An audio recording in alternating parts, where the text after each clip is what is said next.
বাংলাদেশের পর্যটন কেন্দ্র রাজধানীর কক্সবাজার থেকে মাত্র ১২ কিলোমিটার দূরে সাগরের কোল ঘেঁষে জেগে থাকা দ্বীপ মহেশখালী। এই দ্বীপের মৈনাক পাহাড়ের চূড়ায় অবস্থিত বিশ্ববিখ্যাত আদিনাথ মন্দির, যা সনাতন ধর্মাবলম্বীদের কাছে এক পবিত্র তীর্থস্থান। ইতিহাস, লোকগাথা আর সাম্প্রদায়িক সম্প্রীতির এক অনন্য নিদর্শন এই মন্দির। সমুদ্রপৃষ্ঠ থেকে প্রায় ৮৫ মিটার উঁচুতে পাহাড়ের চূড়ায় দাঁড়িয়ে আদিনাথ মন্দির। ৬৯টি সিঁড়ি ভেঙে এখানে পৌঁছান ভক্ত ও পর্যটকরা। দেবাদিদেব মহাদেবের নাম অনুসারে প্রতিষ্ঠিত এই শিব মন্দিরের ইতিহাস কয়েক হাজার বছরের পুরনো। পৌরাণিক কাহিনী অনুযায়ী ক্রেতা যুগে লঙ্কার রাজা রাবণ অমরত্ব লাভের আশায় কৈলাস থেকে শিবলিঙ্গ বহন করে নিয়ে যাওয়ার সময় এই স্থানেই তা স্থাপন করতে বাধ্য হন।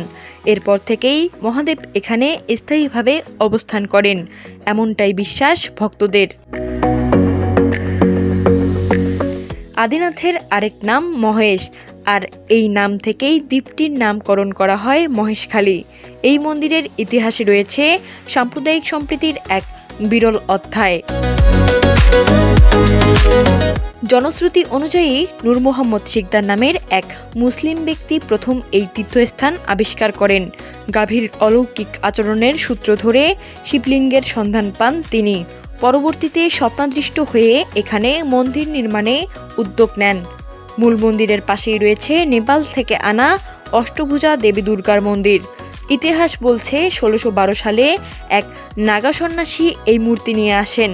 পরবর্তীতে নেপালের রাজা নিজেই মন্দির নির্মাণে সহায়তা করেন। আজও নেপাল সরকারের পক্ষ থেকে এখানে অনুদান পাঠানো হয়।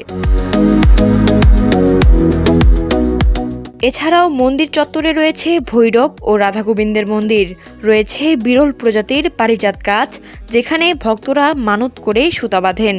পাহাড়ের চূড়ায় দুটি পুকুর কখনোই শুকায় না, এমনটাই স্থানীয়দের বিশ্বাস। পুণ্যার্থীরা মনে করেন এই জলে স্নান করলে রোগব্যাধি দূর হয়। প্রতিবছর ফাল্গুন মাসের শিব চতুর্দশী তিথিতে এখানে বসে বিশাল মেলা। পক্ষকালব্যাপী এই আয়োজনে দেশ বিদেশ থেকে লাখো ভক্ত ও পর্যটকের আগমনে মুখরিত হয়ে ওঠে মৈনাক পাহাড়। ইতিহাস, বিশ্বাস আর সম্প্রীতির এক অনন্য মিলনস্থান মহেশখালীর আদিনাথ মন্দির, যা শুধু ধর্মীয় নয়, বাংলাদেশের পর্যটন ঐতিহ্যের এক গর্বিত অধ্যায়। নীলিমা রায়, নিউজ ডেস্ক, হিন্দুস নিউজ।